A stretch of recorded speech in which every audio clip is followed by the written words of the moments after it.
นไปง่ายง่าย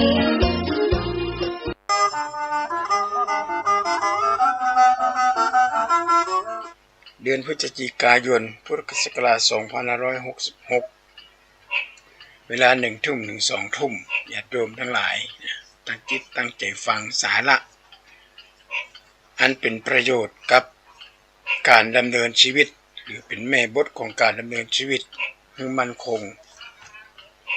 เพราะการอยู่ในบ้านอยู่ในเมืองโดยเฉพาะในเมืองตัวเมืองหรือป่าคอนกรีต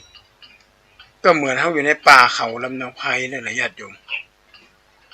อยู่ในป่าเขาลำเนาไพรถ้าหากว่าเขามีอุปกรณ์ในการป้องกัน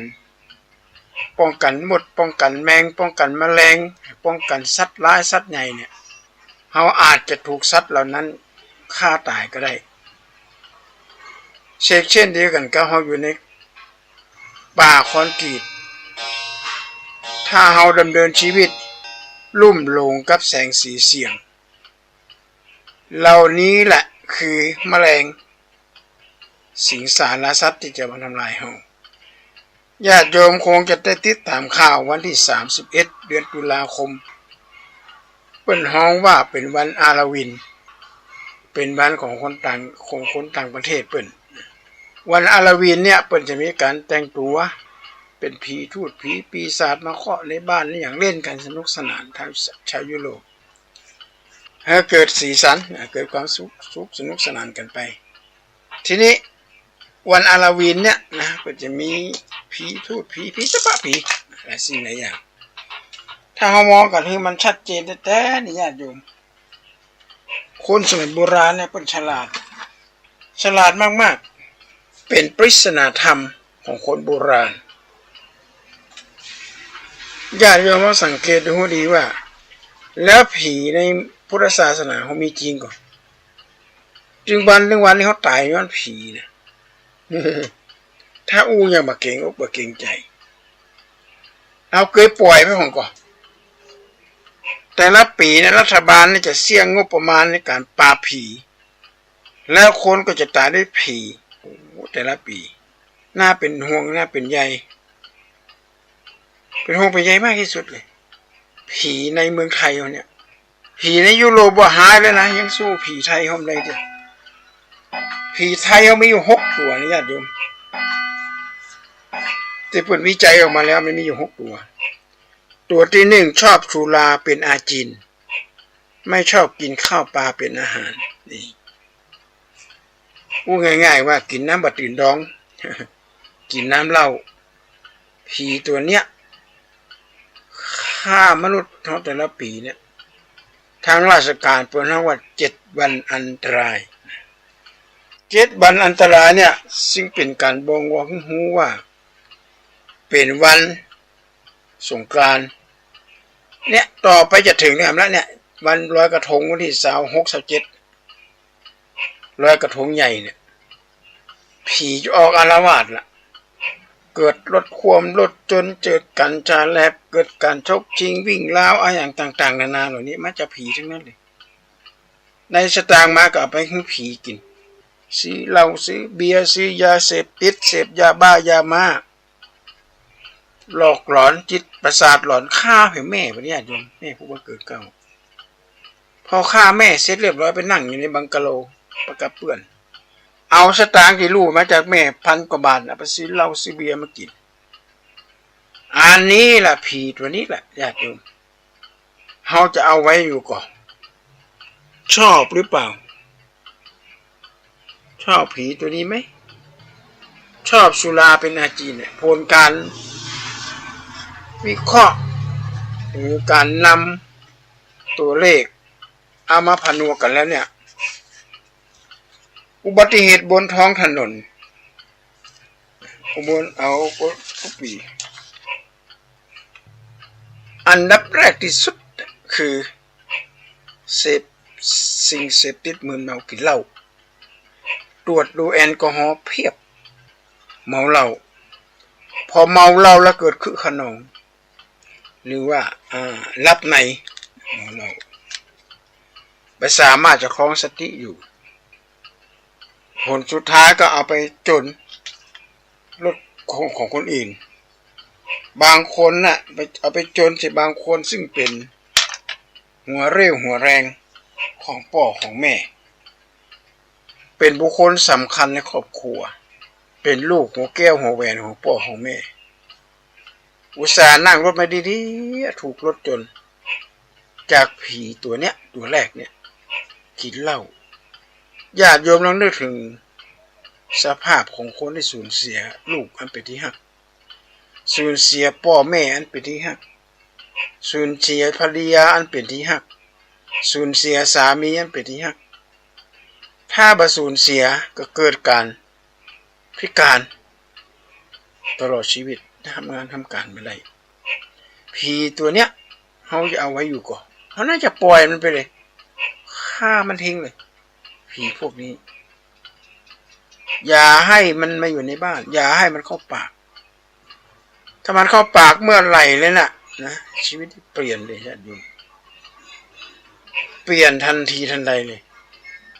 เพราะฉะนั้นผีในตัวที่หนึ่งเนี่ยนะฮะที่เราฟังเนี่ยญาติโยมมันมีมิติอยู่หลายสิ่งหลายอย่างของการเกิดการกินเหล้าเนี่ยในบรรดาศีล5ข้อเนี่ยข้อที่5เนี่ยสำคัญมากจะได้ถือว่าข้อที่5นี่สำคัญเพราะว่าข้อที่5นี่เป็นการบ่งบอกถึงสติสัมปชัญญะถ้าคนมีสติสัมปชัญญะดีเนี่ย4ข้อนี่บ่ได้ละเมิดละฆ่าสัตว์ลักทรัพย์ประพฤติผิดในกามมุสาเนี่ยถ้าเราเข้าปากแล้วเอาแหละไม่กลัวบอกกลัวอย่างสักอย่างน่าเป็นห่วงมากที่ว่าผีตัวที่หนึ่งชอบสุราเป็นอาจินไม่ชอบกินข้าวปลาเป็นอาหารสถิติของคนไทยเป็นโรคตับนับวันยิ่งทวีคูณขึ้นสูงขึ้นมาก 80% ของคนที่เป็นโรคตับแข็งโรคพิษสุราเรื้อรังมาจากการดื่มเสพสิ่งของมึนเมาเพราะไตเนี่ยมีหน้าที่ขับสิ่งแปลกปลอมสิ่งที่มันเป็นมันนี้ออกจากร่างกายสุราก็ถือว่าสิ่งแปลกปลอมสิ่งที่เป็นอันตราย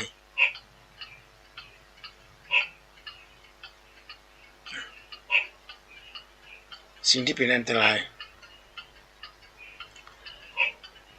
แล้วกินเข้าไปเนี่ยเขาดื่มเข้าไปเนี่ยมันก็ไปค้อนที่ตับอย่างนี้อยู่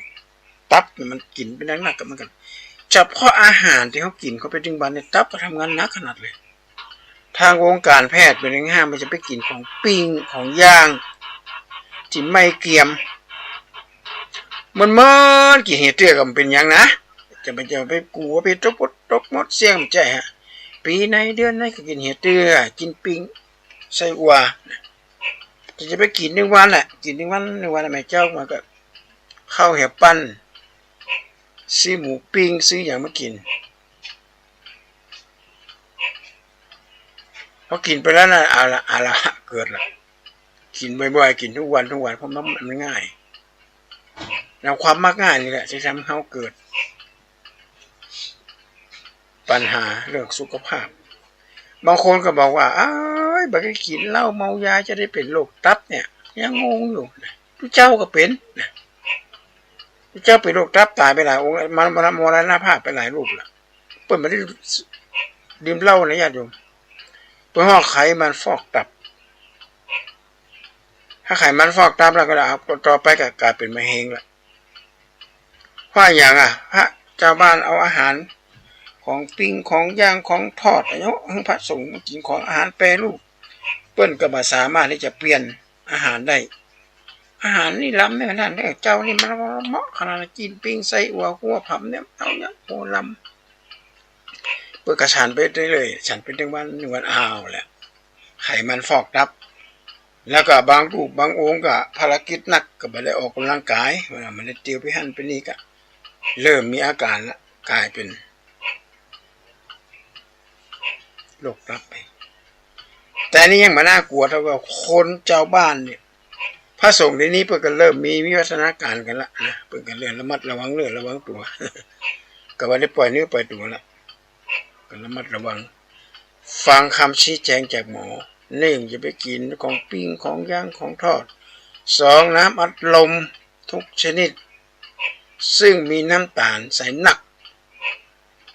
สามเป็นประเภทของอาหารแปรรูปเป็นขนมปังกะแฮมเบอร์เกอร์กะแซนด์วิชกะอะไรอย่างแถมนะอะไรอย่างหลายสิ่งหลายอย่างที่มันเป็นอาหารแปรรูปสปาเกตตี้อย่างประเภทนี้ประเภทนี้มันเป็นอาหารเป็นขยะนะญาติโยมคนต่างชาติเป็นกินแล้วเป็นออกกำลังกายกินแล้วเป็นออกกำลังกายเป็นเดินเป็นวิ่งเป็นไปไหนมาไหนเคลื่อนไหวร่างกายเฮาอยู่เฉยๆโดยเฉพาะอายุนักๆเนี่ยสิ่งสำคัญมากที่สุดก็คืออาหารถ้าบระมัดระวังเรื่องอาหารนี่เรียบร้อยโรงเรียนจีนเลยสามารถที่จะ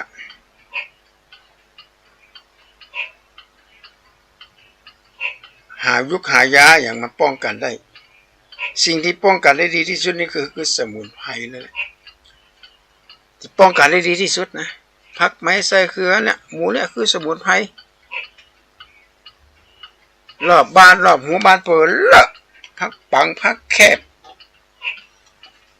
มีในบ้านให้ปูก็คนเดียว ป้องกันเอาไว้เนี่ยตัวนี้แหละพระเจ้าพระถึงทรงบัญญัติไปเลยนะทรงบอกเลยว่าเป็นอบายมุขทางแห่งความชิบหายการกินเหล้าเนี่ยเป็นว่าฮดต่อก็ต่อต้วง ฮดต่อก็ต่อต้วงคนมาอู้บัญจาเนี่ยใส่เหล้าก็ไปสักกึบปอดระหาเป็นเลือดเป็นดาว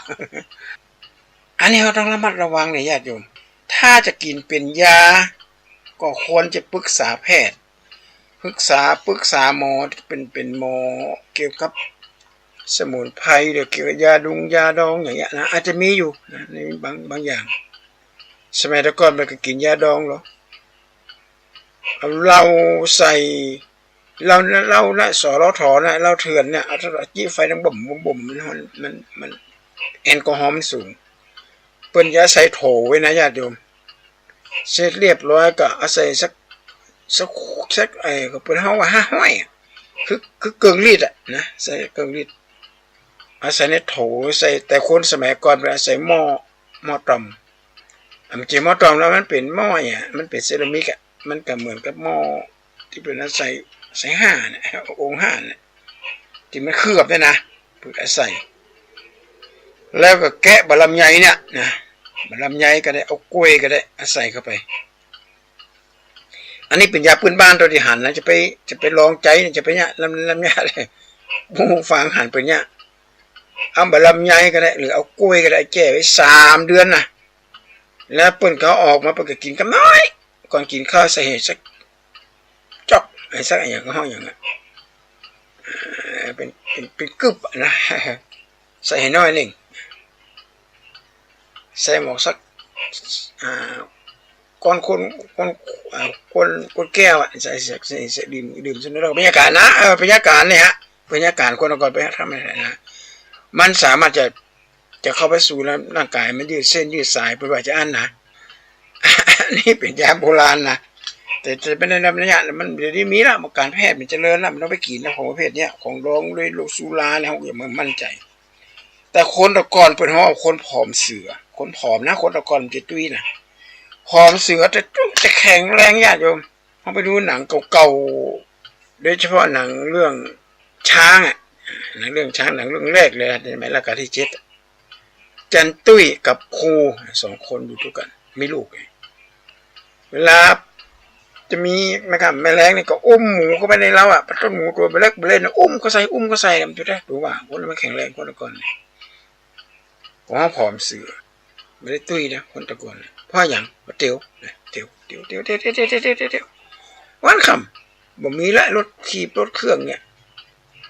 แล้วร่างกายก็เลยสมบูรณ์ไอ้ที่ว่าน้ำเราดองนี่จะไปย่านเลยอาตมาบัญสนับสนุนนะ แต่เพียงแต่ว่าเคยหันเป็นเนี่ยปออุ้ยแม่อุ้ยเป็นเนี่ยแต่ก็เป็นจะดอง3 เดือนไปดองไว้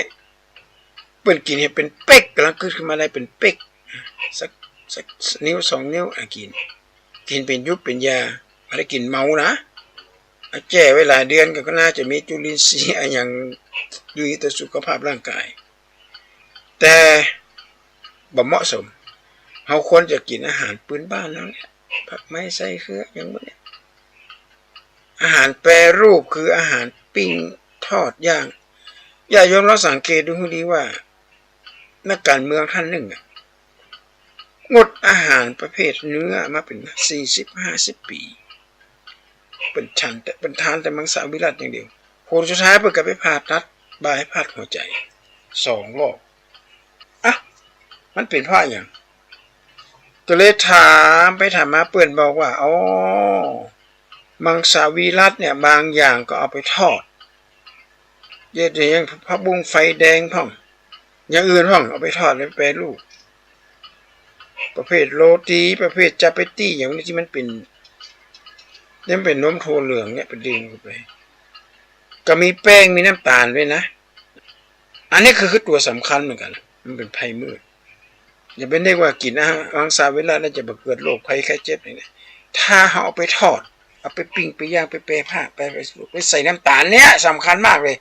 น้ำตาลก็คือน้ำตายเอาน้ำตาลไปใส่เข้าไปแล้วมันก็ไปสะสมในร่างกายของเราเพิ่มอุดตันในเส้นเลือดต้องไปผ่าเลยญาติโยมก็น่าเป็นห่วงนะน่าเป็นห่วงชอบสุราเป็นอาจินไม่ชอบกินข้าวปลาเป็นอาหารกินเหล้าถึงวันเรียบร้อยเลย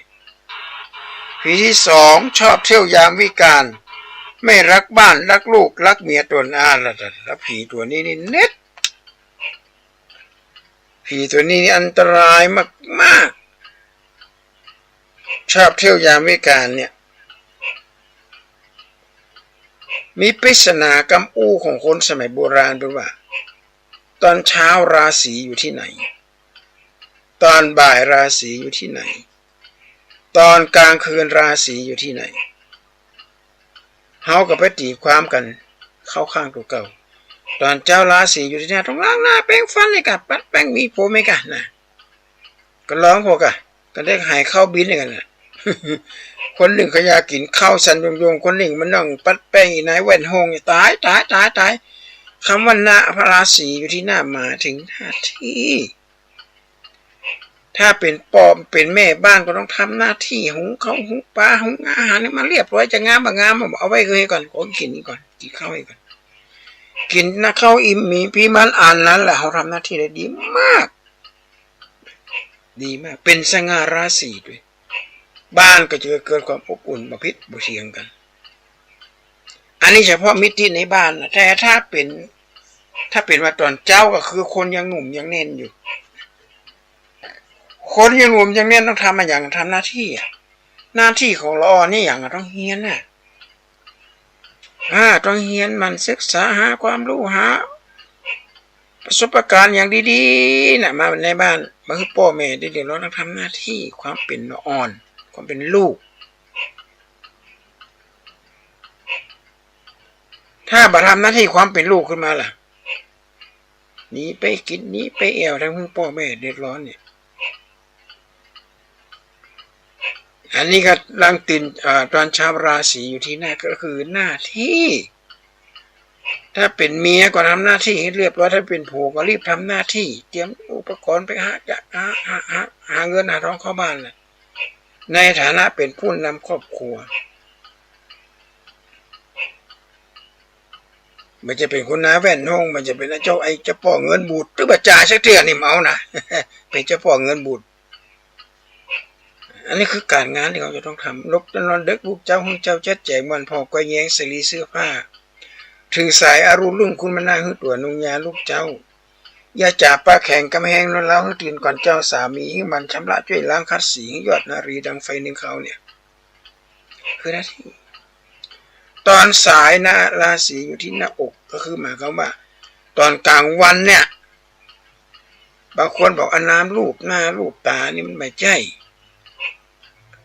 หมายความว่าเฮาในฐานะที่เป็นผู้ใหญ่ วัยกลางคนก็คือกลางวันละวัยกลางคนวัยกลางคนนี่มีหน้าที่อะไรอย่างก็ต้องเป็นเจ้าของเป็นนักธุรกิจเป็นผู้จัดการเป็นผอ.อะไรอย่างต่างๆเหล่านี้จะต้องเข้าใจบริบทของปัญหาที่มันเกิดขึ้น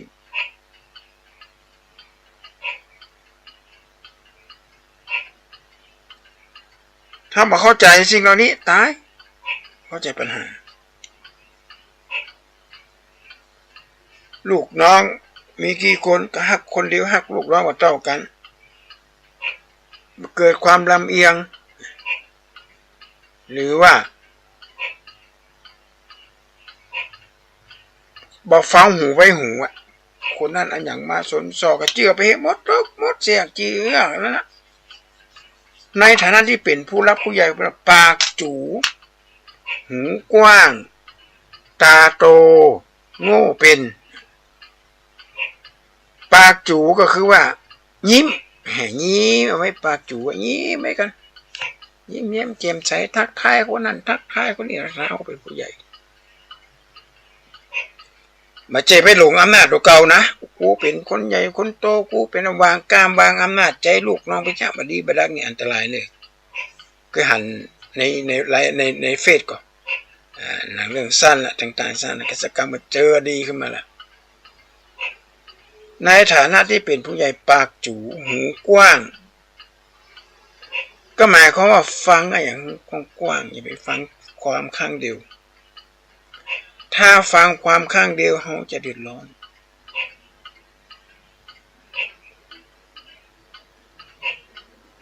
ลูกน้องอันนั้นมาเล่าก็เอาคนนั้นมาเล่าคนนี้มาเล่าเนี่ยอันนี้อันตราย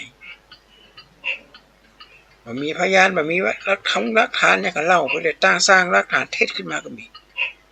อันเนี้ยนะปากจูหูกว้างตาโต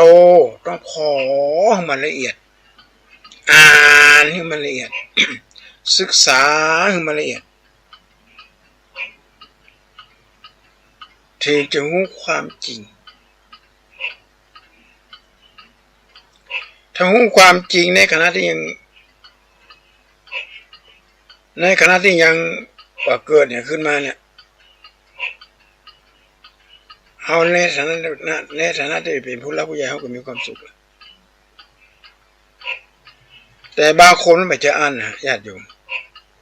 ไปเชื่อลูกน้องพิษหัวกันคนนั้นคนนี้โอ้หูมาที่หลังนี่มันจะเรื่องจริงเป็นเรื่องเท็จเอาล่ะกันนี้พยายามพิชอบปากจูหัวกว้างตาโตโง่เป็นจะไปลวกนะคะเจนเป็นผู้น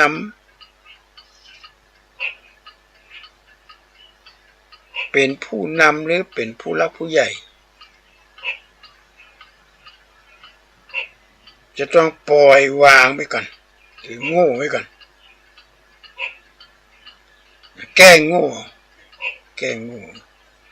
ลวกหนักล้ำไปบำไม่ไผ่ไม่อยู่น้ำถ้ามันใส่ล้ำไปน่ะปลาตัวใดก็บ่กล้าอยู่แล้วกลัวคนเขาก็เช่นเดียวกันลวกล้ำไปซื่อล้ำไปก็ไผ่บ่กล้ามาคบค้าสมาคมปากจูหูกว้างตาโตโง่เป็น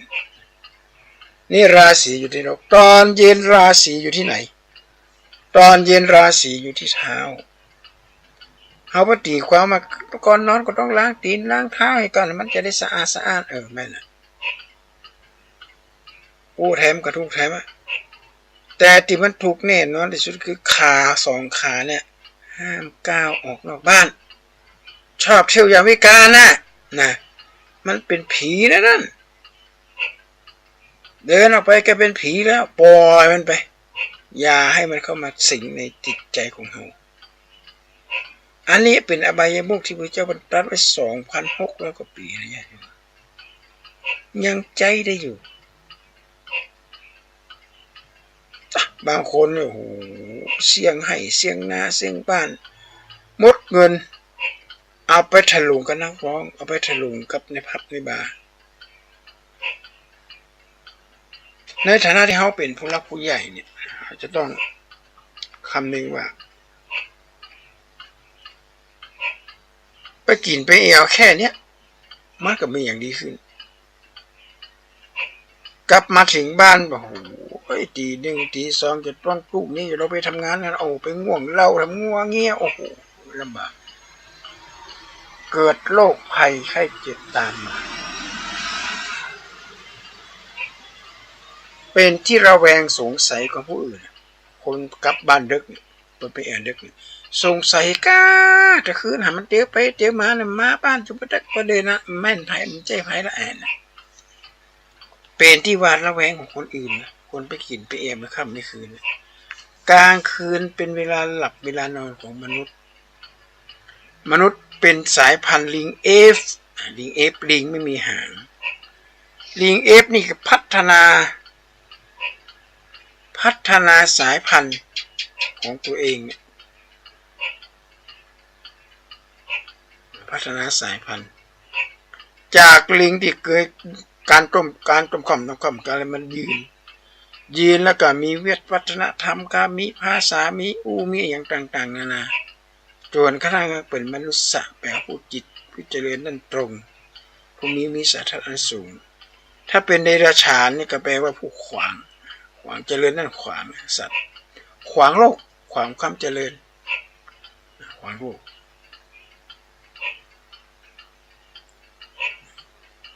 อันนี้แหละญาติโยมก็น่ากลัวนะชอบเที่ยวกลางค่ำกลางคืนเดี๋ยวนี้ยิ่งนักก็ไปทำนะมันมีโรคชนิดหนึ่งที่เราหูกันเต้บ้านใส่เมืองมาได้อธิบายนะนั่นก็คือโควิดโรคโควิดเนี่ยมันติดต่อกันทางลมหายใจนะมันยิ่งกว่าโรคเอดส์กันนะญาติโยม ตอนเขาไปเอาในพับในบาร์เนี่ยเขาก็ไปกินเหล้ากินเบียร์แล้วก็มึนเมาแล้วก็ลืมใส่หน้ากากไม่ได้ใส่หน้ากากมือก็ไปจับหั่นจับนี่ไปเปียใส่แก้วห้องแก้วเล้าห้องน้ำห้องเล้าคันไดห้องเนี้ยเพราะในหั่นก็เป็นห้องอากาศทึบมันก็หมุนเวียนไปเวียนมาสูบเข้าไปปั๊บเข้าไปถึงปอดเรียบร้อยเลยญาติโยมเชื้อโควิดถ้าเข้าไปในปอดนี่เรียบร้อยเลยนะบัดตายกับปุยใหญ่บัดไก่กระปองลม บัดตายกับปุยใหญ่บัดไก่กระปองลมล่ะก็เพราะผีตัวนี้แหละนะที่นำพาเราไปเที่ยวถ้าเราฆ่าผีตัวนี้ซะไม่ไปเที่ยวมันจะเกิดอะไรขึ้นเงินทองหามาได้ก็อยู่เหมือนเดิมเงินทองหามาได้อยู่ครบเงินอยู่ครบทุกบาททุกสตางค์ไม่เสียหายแต่ในขณะเดียวกันถ้าหากว่าเราเที่ยวกลางค่ำกลางคืน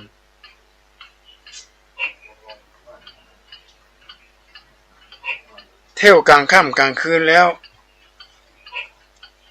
เงินทองมาเหลือเลยติดลบ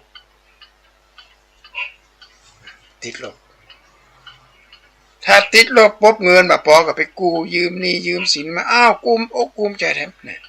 จริงๆแล้วเงินเดือนนี่มันยังพอกินอยู่แล้วกินกับข้าวกับน้ำไปเอาอย่างไปดำไปเรือแต่พอเขาไปเจอผีพวกนี้ผีที่นำเขาไปเข้าสู่ความหายนะ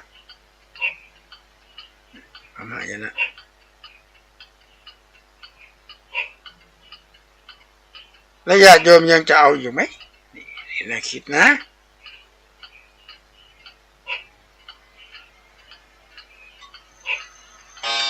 หากว่าเฮายังไปหลง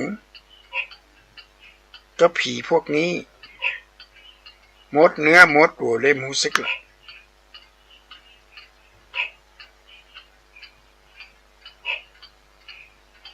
ฝากไว้เป็นข้อคิดที่ญาติโยมในผีคู่ตัวที่สองชอบเที่ยวยามวิกาลมีรักบ้านลูกหลานและเมียตัวผีตัวที่สามชอบดูการละเล่นไม่ละเว้นบาร์ผับแล้วโขนผีตัวที่สามนี่ชอบไปแอวไปดูการละเล่นการแสดง รวมไปถึงเล่นการพนันด้วยดูมวยดูยังมาเนี่ยดูตัวเล่นการพนันด้วยสูญเสียไปแล้วก็อยากจะได้กลับทรัพย์คืนมาได้แล้วก็อยากจะได้ต่ออยากจะได้เพิ่มแถม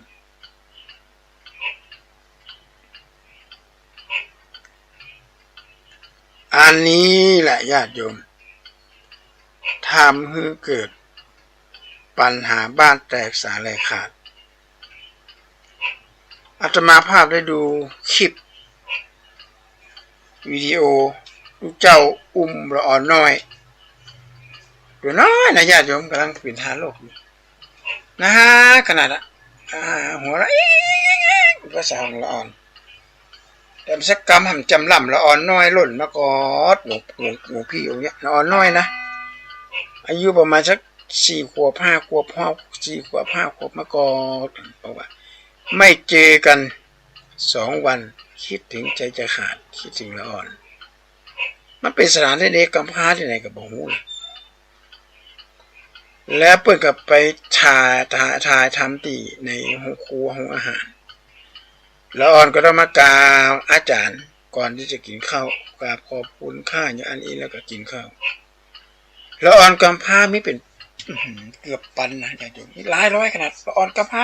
พ่อแม่ทอดทิ้งพ่อแม่ตายละพ่อแม่แยกทางกันเสาะหาพ่อหาแม่ไม่ได้พ่อแม่เอาทิ้งไว้ข้างถนนเหล่านี้แหละญาติโยมมันเป็นมิติของสังคมแต่มันน่าจะเกิดขึ้นในเมืองไทยซึ่งเป็นเมืองพุทธเมืองแห่งความเมตตาธรรมภาระหน้าที่กระตกอยู่กับสังคมสงเคราะห์ครับหลวงพี่หลวงตาหลวงง่ายเกิดเหล่านี้มันเกิดขึ้นมาก็มันก็ไม่มีปัญหานะมันก็จะเป็นภาระอย่างเดียวแต่ว่ามันมิติจะมันน่าจะเกิดก่อนมันสมควรจะเกิดกับแผ่นดินนี้ก่อนเลือดในอกในญาติโยมปฐโมสังโฆเหตุสิ่งสาราสัตว์ที่อยู่ในเถื่อนในถ้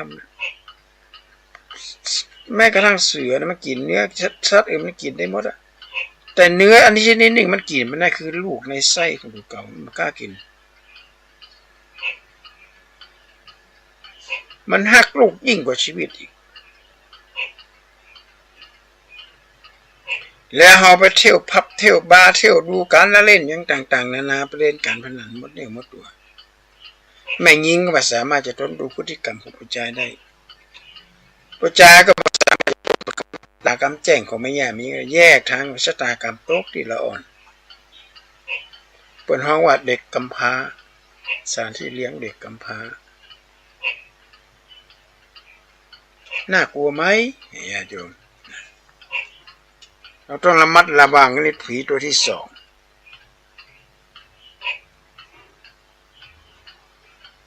อันนี้ผีตัวที่3ผีตัวที่4ชอบคบคนชั่วมั่วกับโจรหนีไม่พ้นอาญาตราแผ่นดินที่4ต่ออันนี้สำเน็จคบคนให้ดูหน้าคบคนมันเลยพอได้พอเนื้อเอาหมูอันธพาลมาเป็นเพื่อนเป็นฟุ้งเนี่ยมันน่ากลัวเลยแต่นี่น่ากลัวมากๆคนสมัยนี้ญาติโยมมาหลายอย่างที่ครูบาข่าวปีเป็นว่าผมดีบ่มีคนเก้าเข้าดีบ่มีคนต่ำบ้านหลายหลังมีคนอยู่คนมีความหูจะกินบ้านกินเมืองตัวนี้แหละ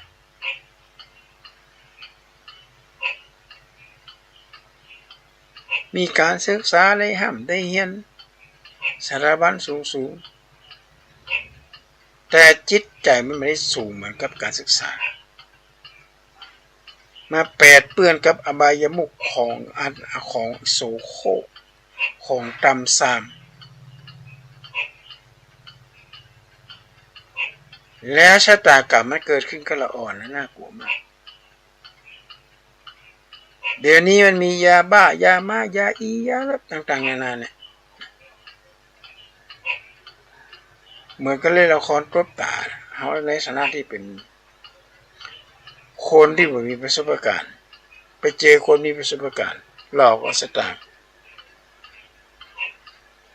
ตอนเล่นใหม่ๆได้เงินมาเป็นกองเป็นล้าน10 ล้าน20 ล้านโอ้โหดีใจทุ่มเข้าโอ้หมดไปละไปถอนเงินจากธนาคารมาเล่นต่อทำหันว่ามันง่ายโอ้สุดท้ายก็เจ๊งหมดเลยเพราะว่าคบเปื้อนฝูงที่บดีคบเปื้อนฝูงที่มีปัญหามีคดีถ้อยคดีความบางคนออกจากคุกออกจากตารางมาเนี่ยก็น่ากลัวอันนี้ผีตัวที่4ผีตัวที่5ชอบเล่นม้ากีฬาบัตรสารพัดถั่วโปเฮโรซินตัวนี้นี่เน็ตขนาดนักเนี่ยการพนันอยู่ในศีลข้อไหนการพนันอยู่ในศีลข้อที่2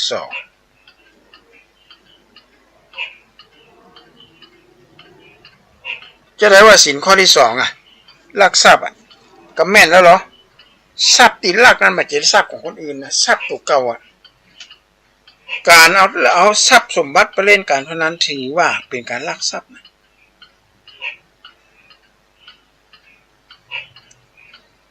อย่างอื่นเรายังแจ้งความได้คนมาลักทรัพย์คนมาลักของเขาในบ้านเขาเนี่ยเรายังสามารถที่ไปแจ้งความได้แต่เขาเสียก็เล่นการนะเล่นหัวเล่นแซ่แล้วคนจะใจตื่นไปหายาก3 ตัวคนบอกกลัวบาปกลัวกรรมปะหลวงกำมันจะตีกลบปกป่าหุ้งสาวไปหาบ่าวเนี่ยยาก3 ตัวนั่นก็คือหวยใต้ดินนั่นแหละ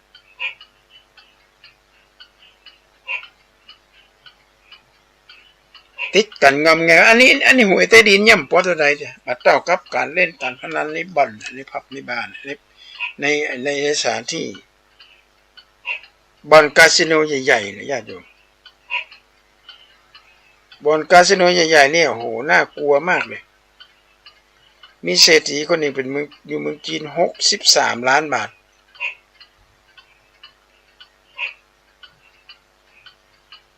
หอบเงินไปเล่นตอนแรกก็ได้มาประมาณ200-400-500 ล้าน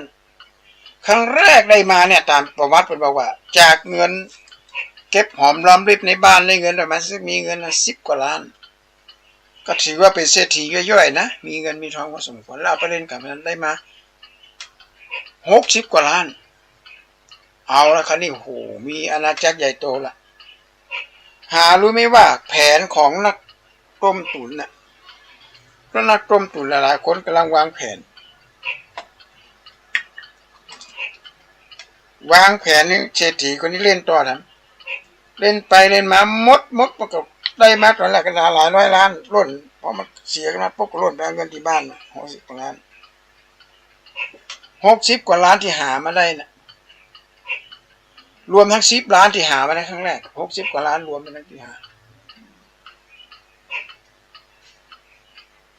มาได้เรียบร้อยหายไปครับการพนันกระโดดลงจากตึกญาติโยมตายอย่างน่านะเป็นที่น่าเวทนาน่าสงสารมากถ้าเอาเงิน10 ล้านที่หามาได้เอาไปทำอย่างอื่นก็ได้เพราะการพนันเนี่ยตามการพนันไม่ทำให้เกิดหนี้นะสุภาษิตของกฎหมายการพนันไม่ทำให้เกิดหนี้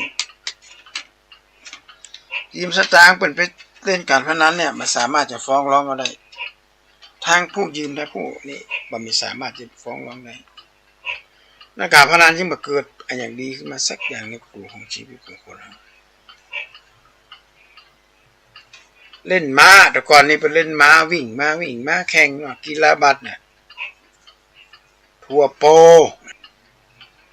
คือเอาถั่วมาเทเรียบร้อยหมดแล้วจะเป็นคู่ข้อต่อที่เขาเทเขาไม่ได้นับนะ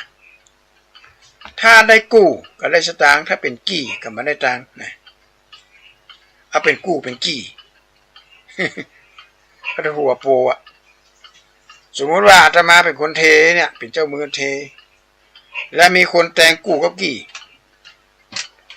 แล้วทัวมาเลี้ยงกัน ถ้าเศษของครัวเศษของครัวเป็นกี้